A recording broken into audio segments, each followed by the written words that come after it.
Welcome back. On March 23rd, the Governor-General of Canada approved Prime Minister Mark Carney's request to dissolve Parliament, and a federal election was called for April 28th. MCTV News has reached out to all of the individuals running in the St. Albert-Sturgeon River constituency for an in-studio interview, in the hope of helping the constituents of Morinville get to know the names on their ballots come Election Day. Today, we welcome Morinville's NDP candidate, Dot Anderson, into the studio. Thanks for joining us today. Thank you for having me. So, what got you interested in politics in the first place, and why do you think you're a good representative for our House of Commons? Well, I was always somewhat interested in politics, even as a young child. I had started working very young, at the age of 10, in the stores in my home community, which is up north in Alberta. And I ended up working for every store in the area until I was about 24 years old. So wow. I knew a lot of people. I had a lot of conversations with everybody in the community. And I ended up leaving the community to go to business school because that's the path I thought I was on. Yeah. But while I was in business school, I slowly started to realize that I wanted to work for the Métis settlements, which I ended up doing. So I ended up moving to Edmonton back in 1999 and worked as someone who did grant proposals, business proposals, grant applications. And because I was working for the government of the Métis settlements, I started to learn a lot about statistics and concerning issues with Indigenous populations. And I steered my interest into working for kind of like social economic areas like justice and education and what have you. And it led to advocacy. Fast forward about 15 years, I became an elected leader with the Métis settlements of Alberta. And then fast forward another 8 years, and I'm running to be, hopefully to be the MP for this riding. Yeah, that's like the transition. It makes a lot of sense. That's right. On that note, though, what issues do you think that you and your and the prospective constituents, like, what are you looking to address in your cycle? So we've done a lot of door knocking. We've been at various events, and I've done texting and just chatting with people around the communities. And by and large, we're hearing two of the, I guess, the most top of mind concerns, which are the cost of living and also the threats coming from Donald Trump down south. And so it's kind of right up the alley of the NDP to fight for Canadians and to work for the everyday Canadian, the workforce, and supporting their concerns or addressing their concerns, being like the cost of living and Trump tariffs and threats of us being the 51st state. On the topic of cost of living and like just being able to afford our lives now in Canada, how would your part support youth employment and skill building opportunities, especially in Morinville? So jobs and like career paths for students like ourselves. Oh yes, so NDP is a major supporter and defender of public education, post-secondary, trades training, and we've been behind a push to increase the minimum wage so that youth can earn decent paychecks while they are striving to complete post-secondary programs and what have you. Also, we are behind a whole bunch of affordability measures that will make life for youth easier, because I have actually worried a lot about how are young people getting by in this time, in this day and age of high rent, high costs for everything, auto insurance premiums and whatnot. So it's just something that we would continue to back to stop from skyrocketing insurance, rent, groceries, utility bills, dental and vision costs, cell phone bills.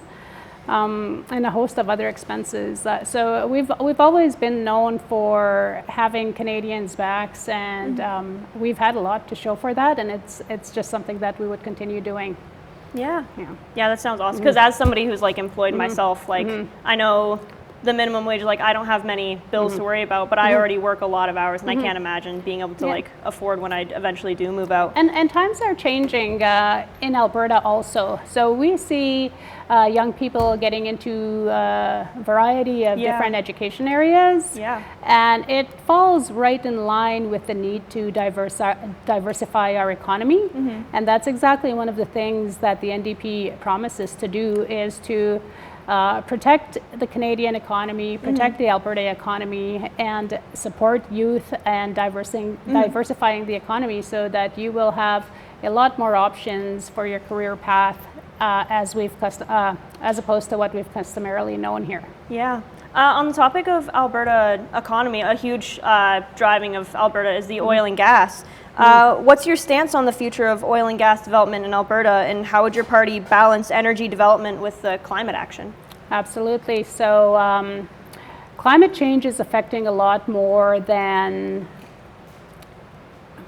one industry, but it is particularly affecting the industry in Alberta, which is oil and gas and agriculture, actually.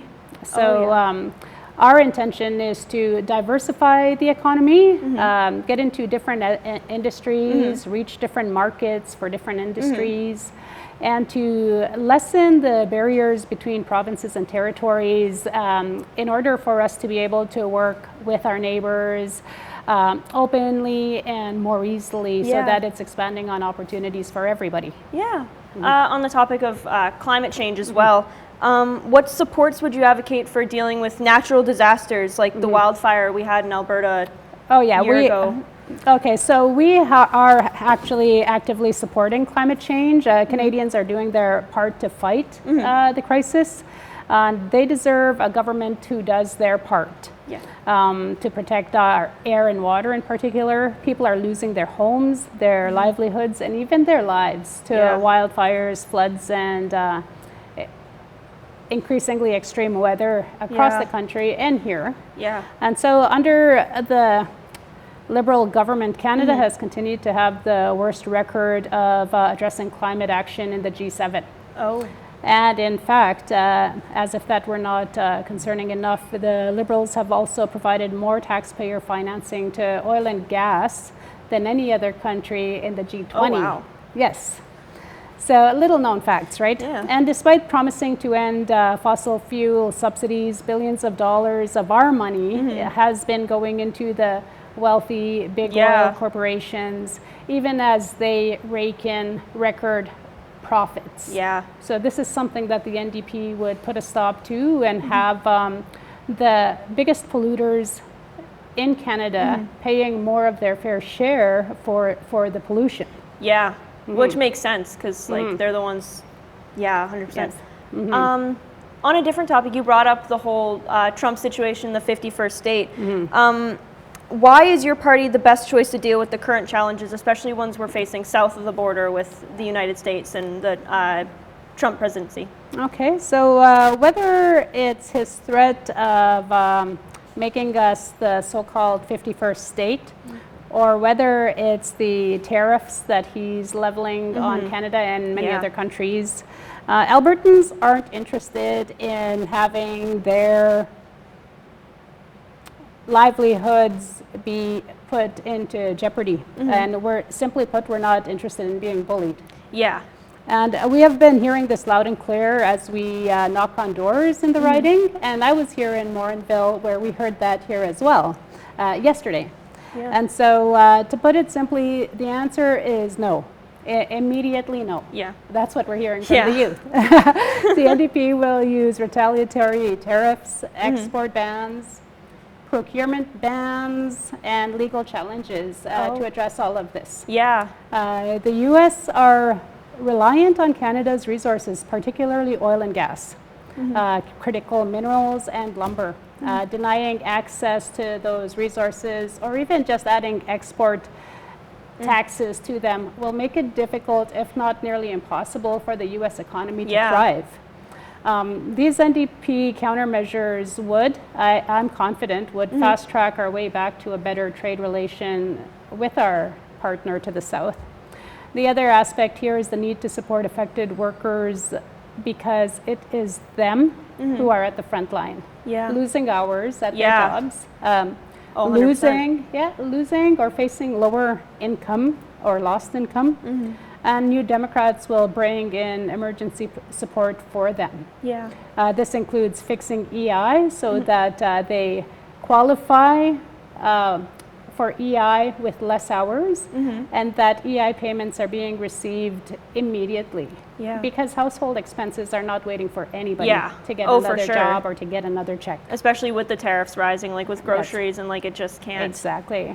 We would also invest in good union jobs because the way to protect workers is to strengthen our own economy.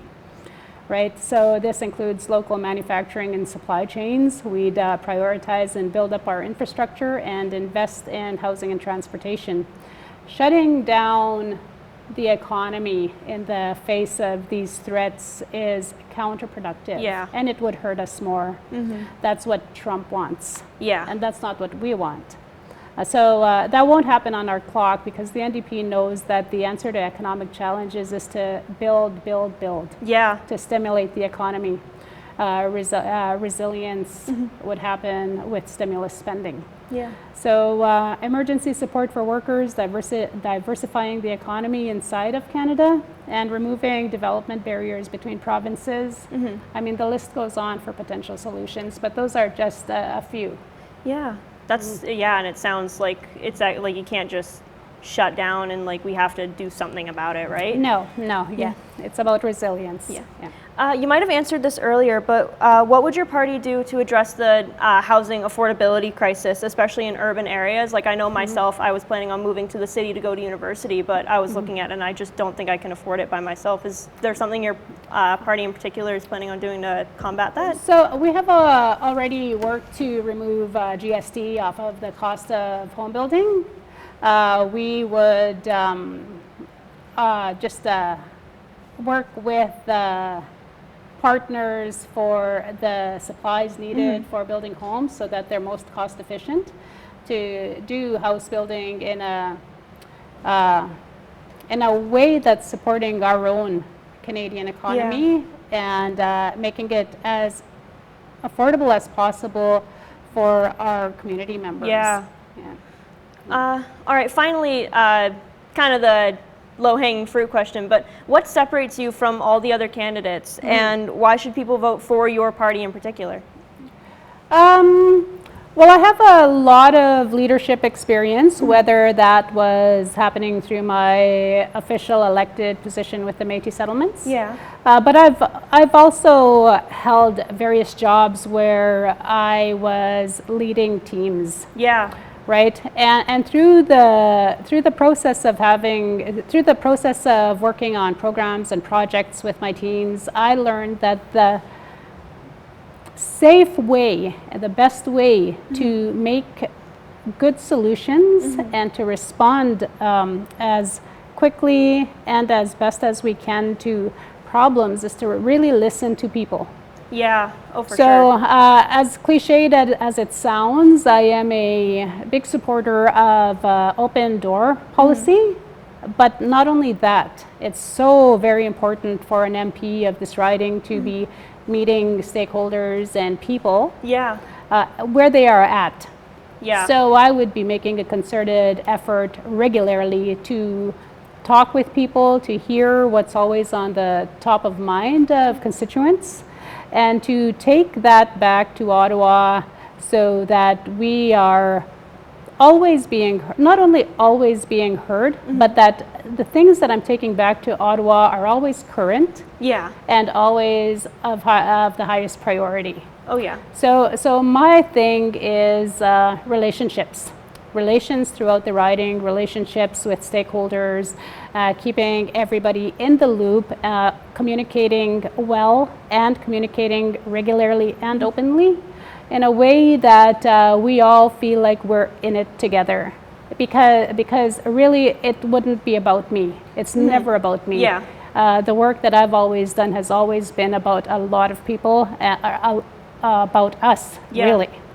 So I think that's what sets me apart. Awesome. Well, thank you so much for joining us. It was such an honor to be able to talk to you, and I wish you so much luck in the rest of your campaign. Thank you so much Of course. to the Morinville High School for having me. Thank you so much. Yeah.